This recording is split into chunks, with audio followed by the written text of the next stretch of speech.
जंगल में दिवाली का त्योहार आने वाला था। चारों तरफ खुशी उल्लास का माहौल था। पक्षी अपने घरों को अच्छे से सजाने में लगे थे।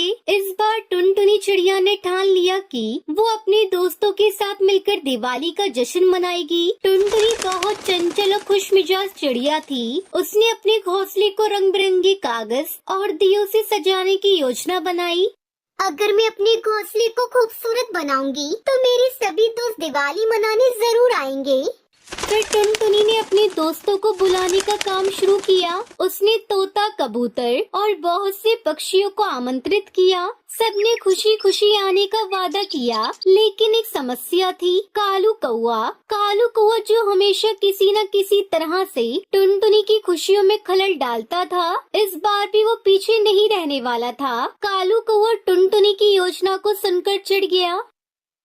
टुनटुनी को इस बार सबक सिखाना पड़ेगा। मैं उसकी दिवाली का मजा खराब कर दूंगा। फिर उसने एक योजना बनाई। कालू कौए ने सभी पक्षियों को अपने पास बुलाया और कहा, टुनटुनी के साथ मिलकर जश्न मनाने को कोई मतलब नहीं। वो हमेशा खुद को सबसे अच्छा साबित करने की कोशिश करती है। हम क्यों उसकी मदद करें? कुछ पक्षी कालू कौवे की बातों में आ गए और टुनटुनी के दिवाली के जश्न में आने से मना कर दिया। लेकिन कबूतर और तोता, जो टुनटुनी के अच्छे दोस्त थे, उन्होंने कहा, हम टुनटुनी के साथ दिवाली मनाएंगे। वो हमारे दोस्त थे और हमें उसकी मदद करनी चाहिए। वहीं टुनटुनी ने अपने जश्न के लिए विशेष तैयारियां की थी। उसने मिठाइयां बनाई, रंगोली सजाई और एक बड़ा दीप जलाने का निर्णय लिया। उसने सोचा कि अगर वो एक बड़ा दीप जलाएगी तो सभी पक्षियों का ध्यान उसकी ओर खींच लेगी। जैसे जैसे दिवाली का दिन नजदीक आ रहा था, टुनटुनी ने अपने जश्न के लिए और भी अधिक मेहनत की। उसने अपने घोंसले को दियों से सजाया और अपने दोस्तों को फिर से बुलाने का फैसला किया। उसने एक संदेश लिखा और उसने कबूतर और तोते के माध्यम से सभी पक्षियों तक पहुंचा दिया। दिवाली का दिन आ गया। टुनटुनी ने अपने घोंसले को दीपों से भर दिया। सब कुछ तैयार था। उसने अपने दोस्तों का इंतजार करना शुरू किया। कबूतर और तोता सबसे पहले पहुँचे। तुम्हारा घोंसला तो बहुत खूबसूरत है। ये दिवाली का जश्न सच में बहुत खास होने वाला है टुनटुनी। धन्यवाद दोस्तों। चलो अब हम और भी दोस्तों को बुलाते हैं। लेकिन कालू कौआ, जो दूर से सब देख रहा था, वो जलन और गुस्से से भरा हुआ था। उसने सभी पक्षियों के पास जाकर कहा, अगर तुम सब टुनटुनी के जश्न में गए तो मैं तुम्हें सबक सिखा दूंगा। लेकिन कबूतर और तोता ने कालू कौए की बातों को नजरअंदाज कर दिया। उन्होंने टुनटुनी के साथ मिलकर जश्न मनाने का फैसला किया। सभी पक्षियों ने एक एक करके टुनटुनी के पास आकर जश्न में शामिल होने लगे। सभी पक्षी एकजुट होकर टुनटुनी के साथ दिवाली मनाने लगे। उन्होंने मिठाइयाँ खाई, दिए जलाए। लेकिन तभी कालू कौआ टुनटुनी के घर के पास आया। तुम सब क्यों टुनटुनी के जश्न में आए हो? वो तुम्हें धोखा दे रही है। लेकिन कबूतर और तोता ने एकजुट होकर कालू कौए का सामना किया। टुनटुनी हमारी दोस्त है। हम उसे जानते हैं और वो हमें कभी धोखा नहीं देगी। कालू, तुम्हारी चालाकियों से हम डरने वाले नहीं हैं। हम अपनी दोस्ती को बनाए रखेंगे। कालू, तुम अपनी चालाकियों से हमें नहीं रोक सकते। हम सब मिलकर इस दिवाली को एक साथ मनाएंगे। कालू कौवे को सुनकर बहुत गुस्सा आया। उसने हार नहीं मानी। उसने अपने कौवे दोस्तों को बुलाकर कहा, सुनो दोस्तों, हमें टुनटुनी के जश्न को बर्बाद करने के लिए एक साथ मिलकर काम करना होगा।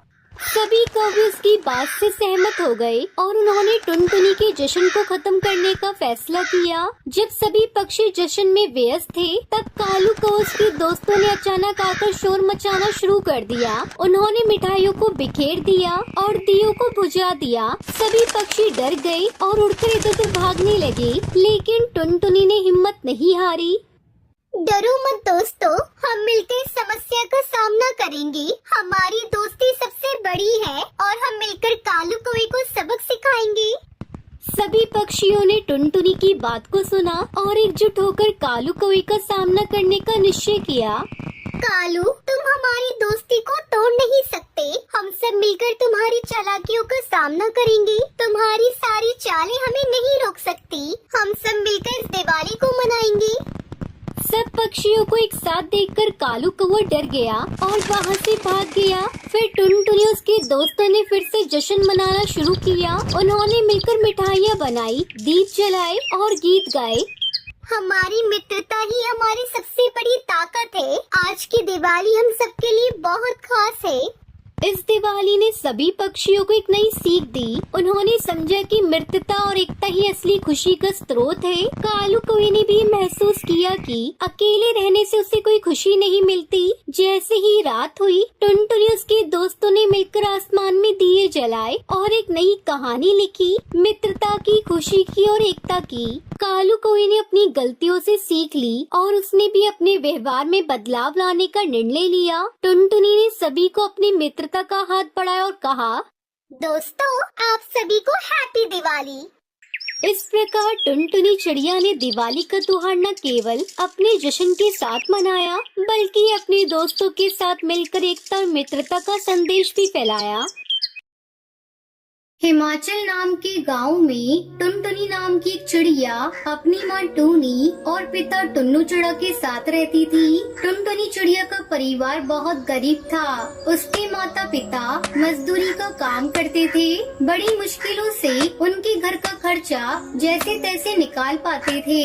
कुछ ही दिनों में दिवाली का त्योहार आने वाला था और इधर टुनटुनी चिड़िया के माता पिताजी को कोई काम नहीं मिल पा रहा था। एक दिन टुनटुनी चिड़िया अपनी माँ से कहती है, माँ, दिवाली आने वाली है तो हमारे घर में मिठाई पटाखे लाएंगे ना पिताजी। मेरी सारी सहेलियाँ नए खिलौने पटाखे लाने वाली हैं। हम दिए भी जलाएंगे और हम अपने छोटे से आंगन में रंगोली भी बनाएंगे ना माँ। टुनटुनी चिड़िया अपनी माँ को अपने सपने बता रही थी। उसकी बातें सुन टूनी चिड़िया मनी मन बहुत दुखी हो जाती है और टुनटुनी से कहती है, बेटा, तुम्हारे पिताजी और मैं मजदूरी करके घर चलाते हैं और हमारे पास कुछ दिनों से कुछ भी काम नहीं है। हमारी किस्मत अमीर पक्षियों की तरह नहीं है, लेकिन फिर भी अगर कहीं कुछ बन पाए तो जरूर लेकर आएंगे। टुनटुनी चिड़िया अपनी माँ की बातें सुनकर नाराज हो जाती है और घर के पास एक पेड़ के नीचे जाकर बैठ जाती है।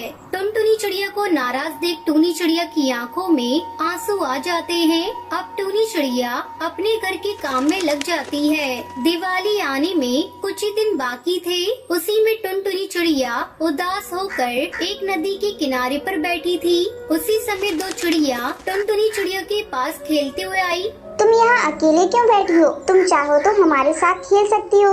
मैं तुम्हारे साथ नहीं खेल सकती।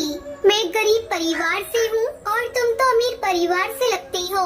तुम्हारी माँ पिताजी तुम्हें मेरे साथ खेलने पर डांटेंगे। वो हमें क्यों डांटेंगे? तुम गरीब हो इसलिए?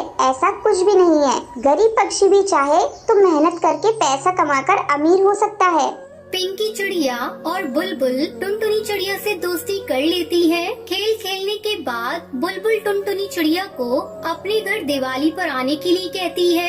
ये बात सुनकर टुनटुनी चिड़िया बहुत खुश हो जाती है और घर पहुंचते ही टुनटुनी चिड़िया माँ को बुलबुल के बारे में बताती है। माँ, मुझे बुलबुल ने अपने घर दिवाली के लिए बुलाया है तो मैं जा सकती हूँ ना?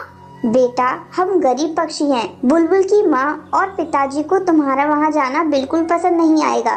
टूनी चिड़िया टुनटुनी चिड़िया को समझाती है, लेकिन टुनटुनी चिड़िया माँ के पास जिद करते हुए कहती है, बुलबुल ने बुलाया है तो मैं जाऊंगी जाऊंगी जाऊंगी। टुनटुनी चिड़िया की जिद के कारण टूनी चिड़िया उससे कहती है, ठीक है, चली जाना दिवाली के दिन। टुनटुनी चिड़िया अच्छे से नहा धोकर बुलबुल के घर पहुंचती है। बुलबुल भी टुनटुनी चिड़िया को देखकर बहुत खुश हो जाती है। तभी बुलबुल अपनी माँ से कहती है, माँ सुनो ना, माँ ये मेरी सहेली टुनटुनी चिड़िया है। बुलबुल की माँ सुंदरी कौवी और पिताजी कड़कनाथ से टुनटुनी चिड़िया को देख जरा भी खुश नहीं थे। टुनटुनी चिड़िया की गरीबी उसके चेहरे से झलक रही थी और बुलबुल किसी भी गरीब घर के पक्षी से दोस्ती करे ये उन्हें बिल्कुल पसंद नहीं था। बुलबुल के पिताजी बुलबुल को एक साइड में लेकर जाते हैं और उससे कहते हैं, बुलबुल, तुम्हें कितनी बार बताया है कि गरीब घर के पक्षियों से दोस्ती मत करो। तुम इन गरीब पक्षियों को नहीं जानती बेटी। पहले अमीर पक्षी से दोस्ती करते हैं और उसके बाद में उनके घर चोरी करते हैं। बुलबुल के पिताजी की बातें बाहर खड़ी टुनटुनी चिड़िया ने सुन ली। उसे बहुत बुरा लगा। उसे अपनी माँ की बातें याद आने लगी और वो रोते हुए वहाँ से बाहर निकल जाती है। दूर खड़ी रहकर आसमान में फूटते पटाखे देखने लगती है।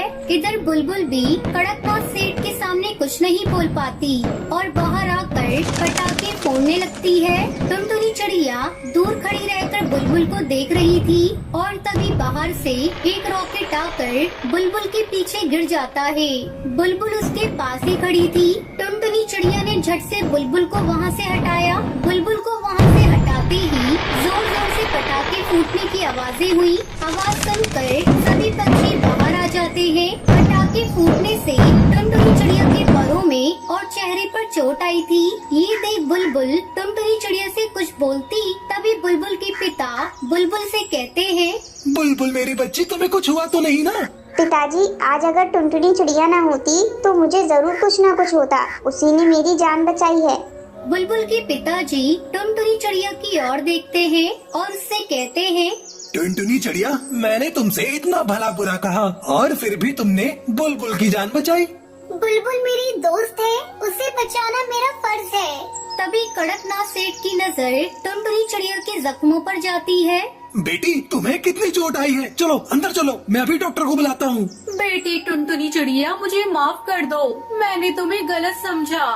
कड़कनाथ सेठ और सुंदरी कौवी को अपनी सोच और गलती का पछतावा होता है। अब बुलबुल की माँ और पिताजी मिलकर टुनटुनी चिड़िया को बहुत सारी मिठाइयाँ और नए खिलौने दिलवाते हैं। टुनटुनी चिड़िया उसे देखकर बहुत खुश हो जाती है और घर चली जाती है। घर जाकर देखती है तो उसकी माँ उदास बैठी कुछ सोच रही थी। तभी टुनटुनी चिड़िया अपनी माँ के पास जाकर कहती है, माँ, पिताजी, देखो तो कड़कनाथ चाचा जी ने हमें कितनी सारी मिठाइयाँ और नए खिलौने दिलवाए हैं। टूनी चिड़िया अपनी बेटी को खुश देखकर बहुत खुश हो जाती है और टूनी चिड़िया बुलबुल के घर जाकर बुलबुल की माँ और पिताजी को धन्यवाद करती है। फिर कड़कनाथ सेठ उन सबको मिठाई और पटाखे देता है। फिर सभी बुलबुल के परिवार के साथ मिलकर दिवाली मनाते हैं। कड़कनाथ सेठ अब टूनी चिड़िया और टुन्नू को अपनी फैक्ट्री में ही अच्छी तनख्वाह देकर काम भी दे देता है। इसलिए अब टुन्नू चिड़ा और टूनी चिड़िया भी बहुत खुश थे। इस कहानी से हमें सीख मिलती है कि जिंदगी में अगर हम हमेशा